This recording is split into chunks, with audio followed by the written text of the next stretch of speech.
আছে, গত জুমাতেও বলছিলাম 3টা খণ্ড আছে কিতাবুল ফিতান বাংলা ভাষায়। এটা হচ্ছে আশ্চর্য ধরনের এক কিতাব। এখানে পৃথিবীর পরিক্রমা কি হবে, রাসূলুল্লাহ সাল্লাল্লাহু আলাইহি ওয়াসাল্লাম যেগুলা ভবিষ্যৎবাণী করেছেন সবগুলা কিন্তু আস্তে আস্তে কিন্তু প্রতিফলিত হচ্ছে, কিন্তু আমাদের ইমানের দৃষ্টিকোণ থেকে আমরা কিন্তু বাছাই করতে পারতেছি না।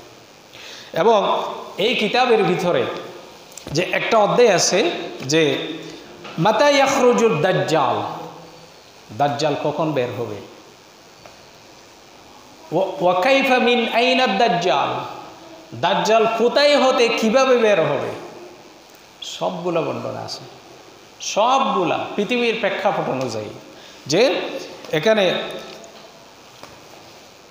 3টা স্থানের নাম বলেছে রাসূলুল্লাহ সাল্লাল্লাহু আলাইহি ওয়াসাল্লাম। এবং এখানে এই কিতাবের ভিতরে যে হাদিসটা সহিহ, মানে এই কিতাবগুলোর ভিতরে যে হাদিসটা সহিহ, পৃথিবীর সব মুহাদ্দিস একমত, ওইটা সহিহ হিসাবে লিখে দিয়েছে পাশে।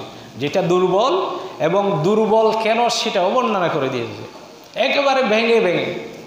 মানে এই হাদিসটা দুর্বল, এই হাদিসের ভিতরে রাবির ত্রুটি আছে, দুর্বলতা আছে, এটা সহ বাংলা অনুবাদে সব কিছু একেবারে ধরে ধরে দেখাই দিয়েছে এই কিতাবটা।